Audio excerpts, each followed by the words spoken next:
Pelo sinal da Santa Cruz, livrai-nos Deus nosso Senhor dos nossos inimigos. Em nome do Pai, e do Filho, e do Espírito Santo. Amém. Meu Senhor e meu Deus, eu creio firmemente que estás aqui, que me vês, que me ouves. Adoro-te com profunda reverência. Peço-te perdão dos meus pecados e graça para fazer com fruto este tempo de oração. Minha Mãe Imaculada, São José, meu Pai e Senhor, meu anjo da guarda, intercedei por mim. O tema desta meditação é baseado no Evangelho de São Marcos, capítulo 2, versículos de 1 a 12, e também no Evangelho sinótico de São Mateus, capítulo 9, versículo de 1 a 8. O tema da meditação é vendo a fé que tinham. Nós sabemos que Jesus, no começo da sua pregação, ele viveu um bom tempo na cidade de Cafarnaum. É uma cidade situada ao noroeste do Lago de Genezaré, que também nós conhecemos como Lago de Tiberíades, ou também como o Mar da Galileia. E lá nessa época, Jesus provavelmente escolheu por moradia, provavelmente ele residia na casa da família de Pedro.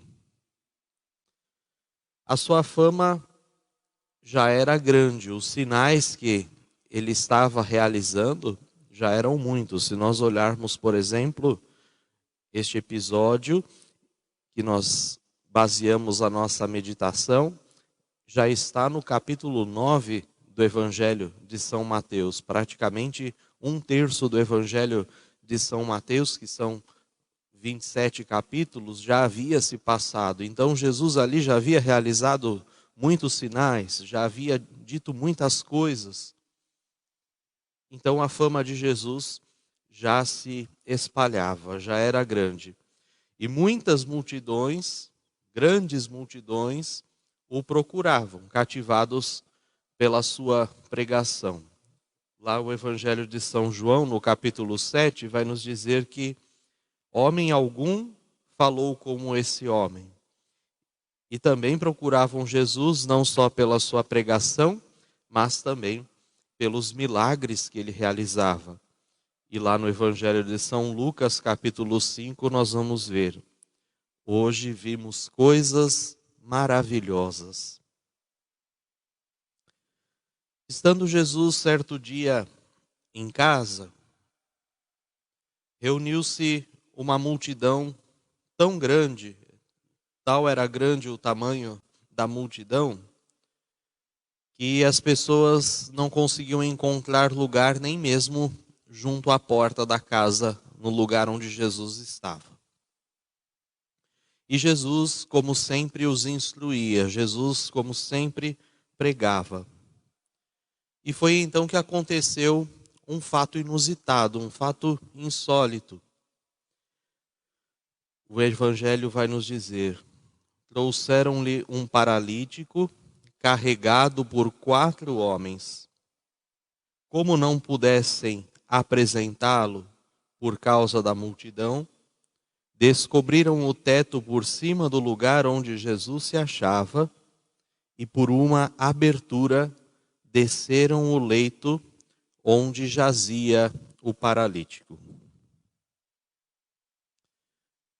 O Evangelho de fato é incrível. Vejam essa história. Um doente, acompanhado de seus 4 amigos, tinham tamanha confiança em Jesus, a ponto de não se deterem, de não se intimidarem pelo tamanho da multidão que cercava Jesus e que talvez oferecesse ali um empecilho, uma dificuldade para que se aproximassem de Jesus. Eles não podiam entrar na casa, eles iam desistir por isso? Não. Eles provavelmente subiram por uma escada externa que todas as casas naquele período, naquele estilo de construção tinha. Foram até o terraço que servia ali a casa, o teto, descobriram o telhado e entraram na casa. E imaginem, fizeram tudo isso em 4 pessoas e ainda carregando um paralítico e a sua cama. Isso talvez tenha sido muito fácil, porque nesse estilo de construção, a maioria das casas, ela era simplesmente coberta por folhagens, era coberta por ramagem, né?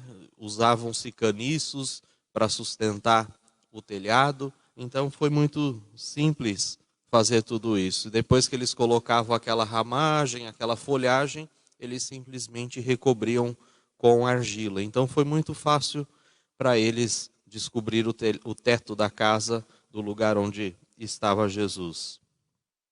Então, com cuidado, eles retiraram parte do teto e pelo buraco, usando cordas, eles desceram aquele paralítico como se estivessem num elevador até o lugar onde Jesus estava.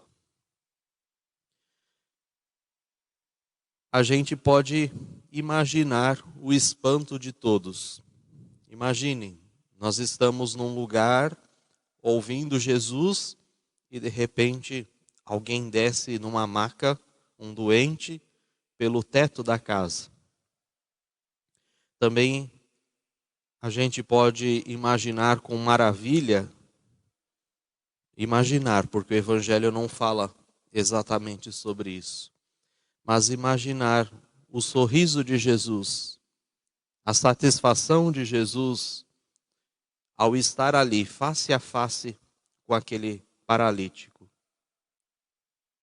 É provável, é possível imaginar, e nós estamos falando sobre isso neste ciclo de meditações, sobre o olhar de Jesus para aquele paralítico, o olhar esperançoso que Jesus olhou para ele. E ali Jesus, ao ver a fé daquele homem, a fé daqueles 4 amigos, pronunciou uma palavra que ninguém esperava: meu filho, coragem, teus pecados te são perdoados. Todos ficaram perplexos, de forma geral. Será que eles tinham feito toda aquela operação, erguido o doente até o telhado da casa, desmontado o teto, descido o doente até Jesus no interior da casa, simplesmente para obter uma cura física? Era o que todos esperavam, era o que todos pensavam. Era simplesmente este o interesse da maioria das pessoas que procuravam Jesus. Mas Jesus, ele sabe e quer nos mostrar que o único mal que pode destruir o nosso corpo, que pode destruir a nossa alma, é o pecado. É o afastamento culpável. E eu digo aqui culpável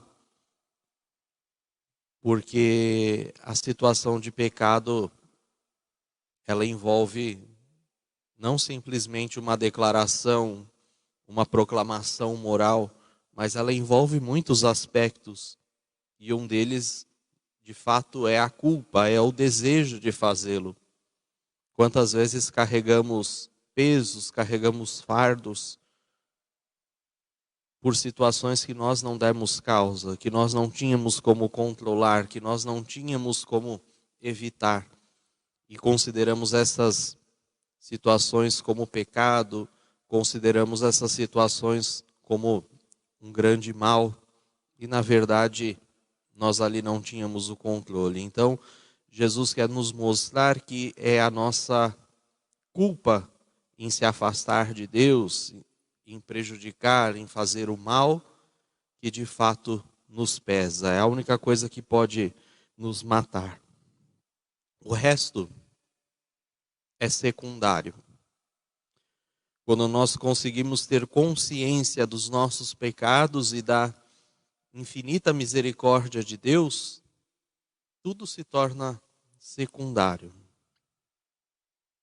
Jesus vai dizer lá no Evangelho de São Mateus: que adianta ao homem ganhar o mundo inteiro se vier perder a sua alma, a sua vida? Evangelho de Mateus, capítulo 16. Mas aquelas palavras de Jesus desconcertantes que causaram, na maioria, uma grande estranheza, também provocou o furor de alguns escribas que ali estavam. E esses homens começaram a murmurar: este homem blasfema, quem pode perdoar os pecados, senão só Deus? Então o Evangelho vai nos narrar. Jesus, porém, penetrando logo com o seu espírito nos seus pensamentos, disse-lhes: por que pensais isso nos vossos corações? Que é mais fácil dizer ao paralítico: os teus pecados estão perdoados? Ou dizer: levanta-te, toma o teu leito e anda? Ora, para que saibais que o Filho do Homem tem na terra o poder de perdoar os pecados. Levanta-te, disse ele ao paralítico, toma a tua maca e volta para a tua casa. No mesmo instante, o paralítico se levantou e, tomando o leito, foi-se embora à vista de todos. Vendo isto, a multidão encheu-se de profunda admiração e glorificou a Deus por ter dado tal poder aos homens. Façamos agora uma pausa para meditar. Pensemos que Jesus, conforme vai nos dizer a carta aos Hebreus, no capítulo 7, Jesus vive para interceder em nosso favor. E pensemos que, neste momento, Ele está pousando sobre você, não só sobre você, sobre mim, sobre todos nós, o seu olhar de bondade infinita. Para ficar mais fácil imaginar isso, nós podemos olhar para a imagem do Senhor bom Jesus. É muito fácil, ao contemplarmos a imagem do Senhor bom Jesus, vermos de que forma, com qual profundidade Ele nos olha.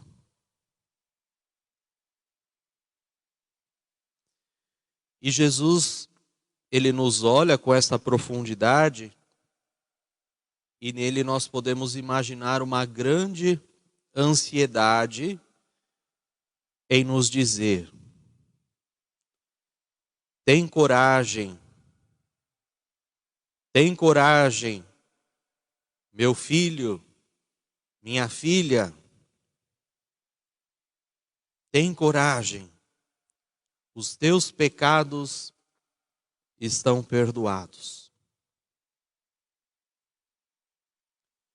Muitas vezes a gente se esquece que a primeira missão de Jesus ao vir neste mundo, ao ser enviado pelo Pai, foi a de perdoar os nossos pecados, foi a de nos salvar dos nossos pecados. O cristianismo, ele nasceu e ele se espalhou por toda a terra exatamente como vai nos dizer a primeira carta a Timóteo, com essa certeza de fé. Eis uma verdade absolutamente certa e digna de fé. Jesus Cristo veio a este mundo para salvar os pecadores. É isso que Jesus, que nosso Senhor, mais deseja. Que nós, cheios de fé, arrependidos, possamos nos libertar não das nossas paralisias físicas, mas sobretudo da paralisia dos nossos pecados. Desses pecados que travam, que nos impedem de amar, de pecados que amarram a nossa esperança, que nos prendem nos nossos orgulhos, pecados que semeiam injustiça, que fazem o mal, que nos acorrentam ao nosso egoísmo, à nossa prepotência, aos nossos vícios. São José Maria, no livro Caminho, no ponto 386, vai nos dizer: não esqueças, meu filho, que para ti, na terra, só há um mal que deves temer, e com a graça divina evitar: o pecado.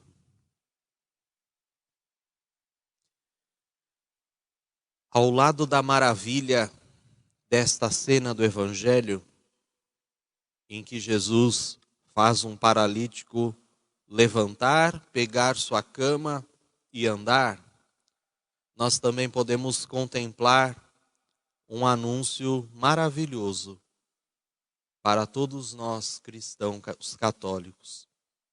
Jesus aqui começa a desenhar, a demonstrar o que seria o sacramento da reconciliação. Nós conhecemos por confissão, que é o sacramento da misericórdia por excelência de Deus.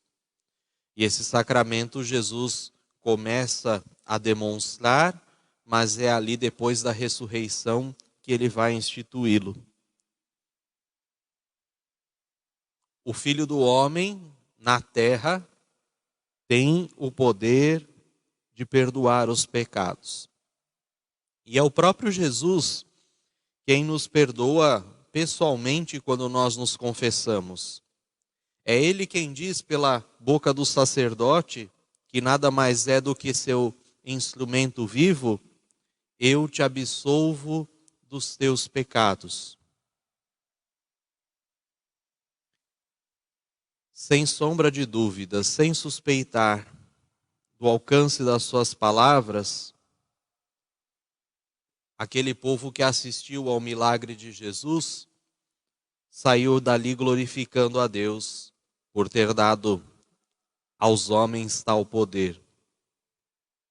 E Jesus vai confirmar que este mesmo desígnio de Deus, quando na manhã do domingo da ressurreição, em seu primeiro encontro com os apóstolos, soprou sobre eles e disse: recebei o Espírito Santo. Aqueles a quem perdoardes os pecados, ser-lhes-ão perdoados.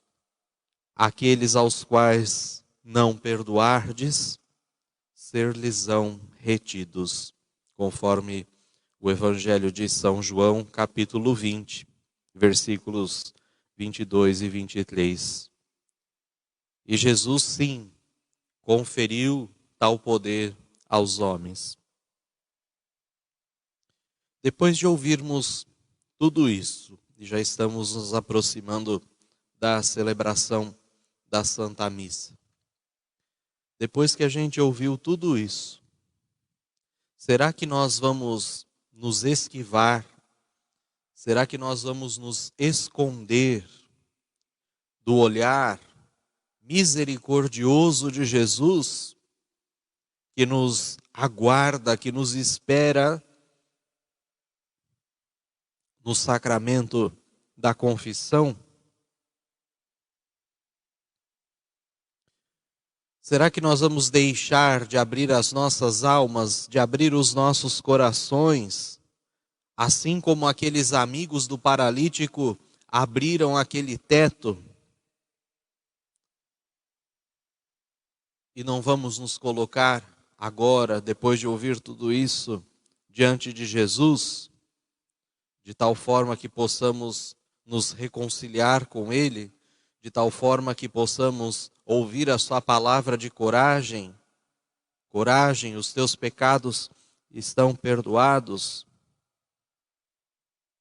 Certamente a nossa alma vai se encher de alegria quando nós assim fizermos, nos colocarmos diante de Jesus e buscarmos o seu perdão.